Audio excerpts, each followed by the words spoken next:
Look at our homework last night from page 379, and all three questions involve the pendulum. I want to real quickly go through how to rearrange that equation for the period of a pendulum so that we can solve all three of these questions with an equation in front of us.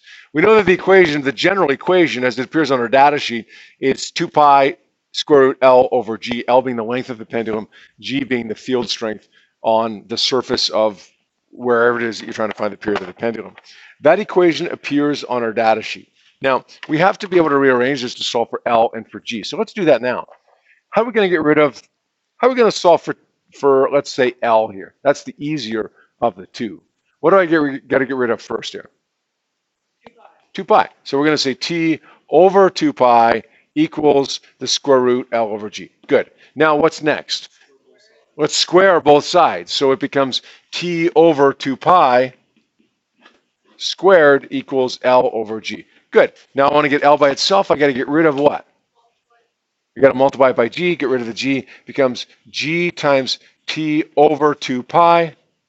Square that equals L. Okay, there's another equation that's really useful to me, although it doesn't appear on my data sheet. We have to be able to derive that. Now, if I want to solve for G, it's actually not that bad now that I've solved for L. To solve for G, all I'm going to do is take the T over 2 pi squared over by dividing. It's like if I said G times X is equal to L, then you would say G is equal to L over X. You divide by X. So we're going to just divide by T over 2 pi squared here.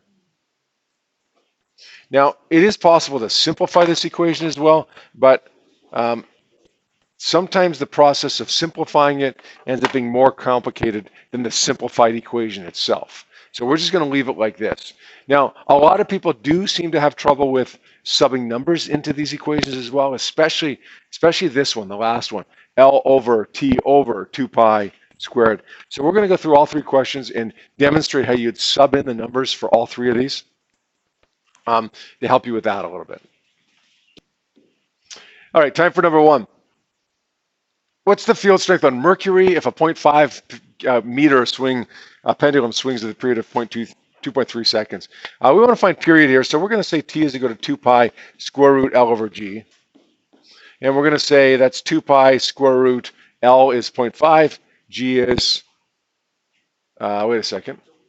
Oh, we're looking for field strength, yeah. We're looking for G here, right? So we're going to have to use that third equation, sorry. G is equal to L over T over 2 pi squared. This is way harder now.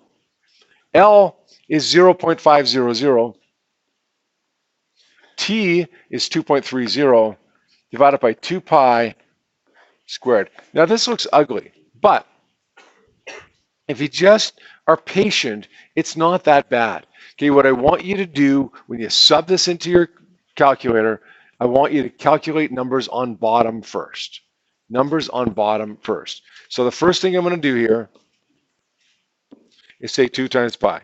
2 times, here's my second function, the little pi button there, 2 pi. Gives me 6.28. So now my equation becomes 0.5 over 2.30 over 6.28 and then squared. Okay, it's a little bit simpler now. Not a whole lot, but a little bit simpler now. Now what I'm going to do is say 2.3 over 6.28. Now, watch what I'm going to do here. Some of you do this already, but pay attention to this. Okay, I'm going to divide 2.3 by 6.28, so I can divide by the unrounded number, and so that I don't have to worry about a calculator entry error here. I'm going to go divide it by second function, answer, down here. And then it's going to keep the unrounded number there.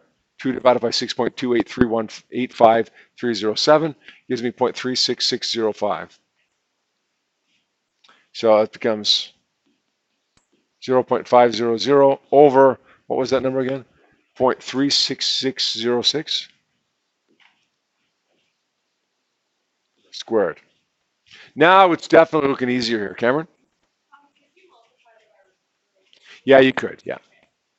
But because there's a square in there, it kind of starts becoming a little bit uglier. No, it's not. No, I know it's not too bad. But yeah, you can do that, yes. Now let's square this. And then let's divide 0.5 divided by, how am I going to enter that? I don't want to enter 0.13399. Second answer. Second function answer. Here we go, 3.73. And what would the units for that be? Yeah, I could say newtons per kilogram. What's another set of units we could use for that? Meters per second squared. Good. Okay, let's try 2.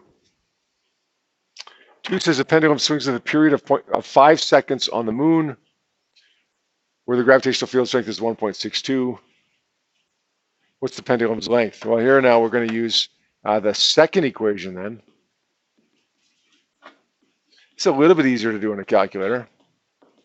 What do we got? 1.62 for G times T. What do you think you're going to calculate first in this one? Yeah, but even within the brackets, 2 pi. Yeah, let's go 2 pi.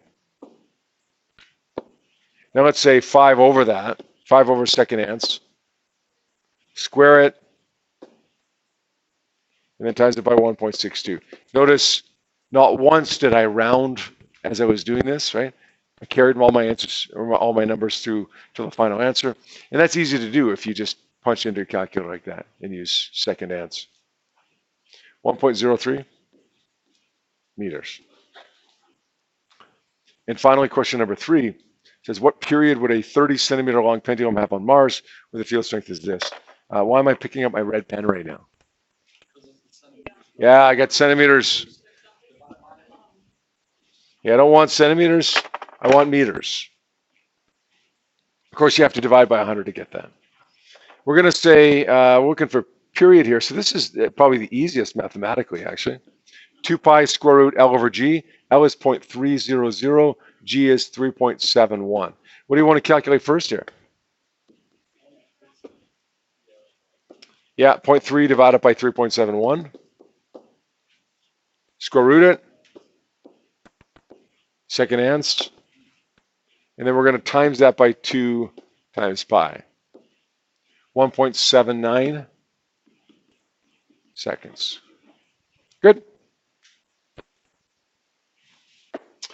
2 new terms to finish off today. Resonant frequency. Everything has a natural frequency at which it wants to vibrate. If I take a meter stick and I put it against a desk here, let's say it's 30 centimeters beyond the end of the desk, and I give it a little flick here, you hear a sound, right? That meter stick is vibrating at its natural or resonant frequency. Everything has a resonant frequency or natural frequency. Everything wants to vibrate at that frequency. All we got to do sometimes is get it kick-started, and by flicking the end of the ruler there. Let's flick it up to, or let's move it up to 50 centimeters now. Now when I flick it, what do I hear? A different sound, a lower pitched sound. Well, that's because I've changed the natural frequency or the resonant frequency of that meter stick to a lower pitch, okay? When you ring a doorbell, if you ever open up the doorbell, like one of the old-fashioned doorbells, the ding-dong doorbells, not the electronic ones, okay? You ever open it up? I did this a couple of years ago to paint the wall, and I took the cover off so that I could paint the wall and not get paint over the top of it. When you notice inside the way that it works, it's literally a hammer that electromagnetically moves up or down when you put your finger on the switch. And there is on the top a steel bar like this, and there is on the bottom a steel bar like this. When you press the button, it goes up and goes ding. And when you let the button go, it falls down because of gravity and goes dong. The resonant frequency of this is a certain value. The resonant frequency of this is a lower pitch because it's longer. If I take a water bottle and I blow over the top of it, everything has a natural frequency, a resonant frequency, including the water bottle. I blow across the top of it, you're going to hear the natural frequency of the water bottle. It wants to vibrate at that frequency. All I got to do is allow it to vibrate at that resonant frequency. The resonant frequency of the water bottle. I drink a little bit of water.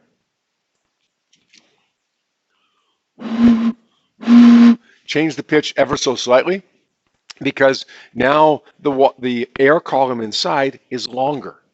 So it lowered the pitch, the resonant frequency at which it wants to vibrate. Everything has a natural frequency. How many people have walked across a pedestrian bridge in Okotoks behind the library? Oh, you guys got to get out some. Everybody's done this. Everybody that's gone across this bridge has noticed this. I'm sure you have. Right? If you walk on that bridge heavy enough, or you jump on that bridge, the bridge starts vibrating. Right? Now, it doesn't matter whether you jump like this, slowly like this, or you stomp like this. It's not going to change the frequency that it vibrates at. That bridge has a natural frequency at which it wants to vibrate, and it's going to vibrate at that frequency no matter what you do.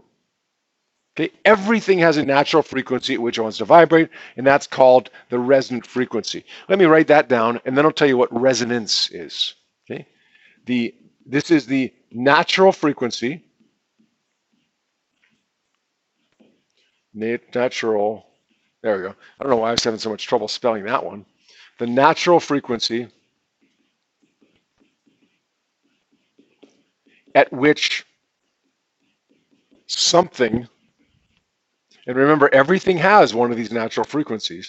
So everything is a something at which something, I'm going to put in quotation mark here, wants to vibrate. Of course, I'm putting that in quotation marks because really, an inanimate object like a bridge doesn't have wants.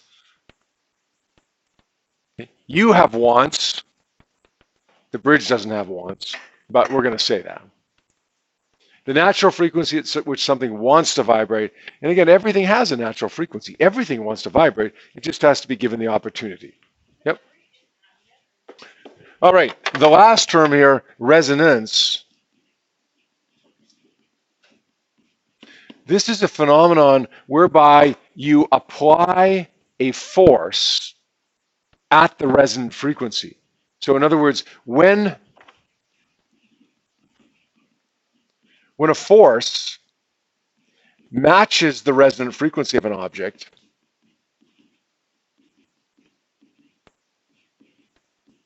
I don't mean like a force has to be stronger to match the resonant frequency. You have to apply a force at the right rate. When you're jumping up and down on that bridge, if the bridge is vibrating like now, now, now, you don't want to jump up and down like now, now, now.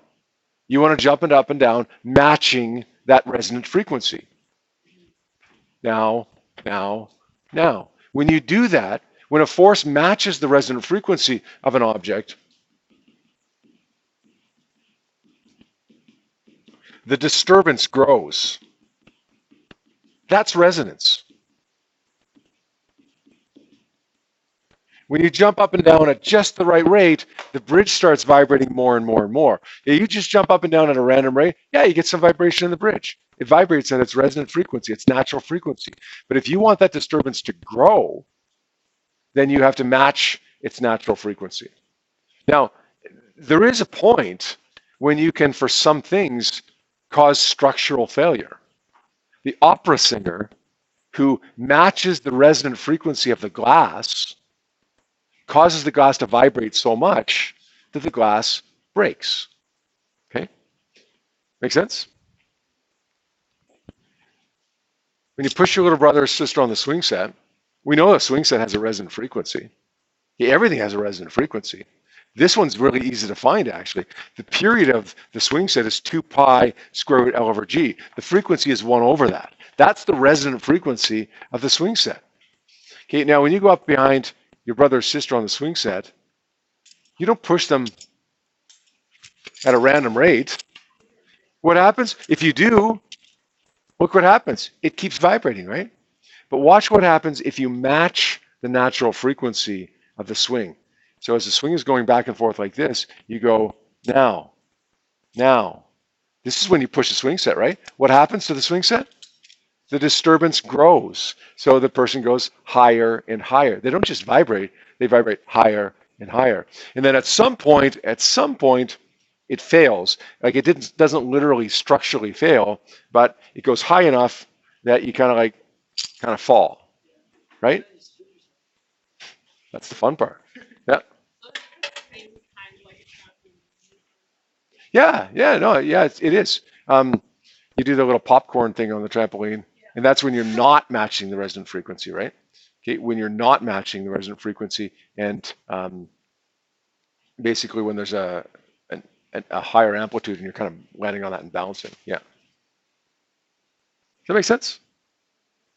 I used to have a car when I was 17 years old, cheap, just a cheap old car, and it was fine driving around in town, 50 kilometers an hour, it was fine.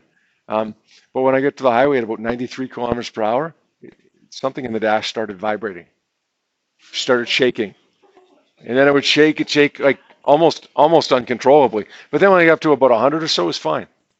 It was fine. It was just in that range of about 93 to 100. Okay. What happened? Well, the frequency of the engine matched the natural frequency of something in the dash that wasn't attached properly and made it vibrate. Okay. It wanted to vibrate at that frequency anyways, but since we matched that resonant frequency, we actually caused resonance in my car. Now, when things are attached properly and pieces aren't broken, and I still don't to this day know what it was that was causing it. But when everything's working properly, bolted down properly and whatever, like things still want to vibrate, but they don't vibrate uncontrollably like that. And the other thing is that you can, by attaching it to something better, you change its resonant frequency so maybe it doesn't vibrate at 94 kilometers per hour. Make sense?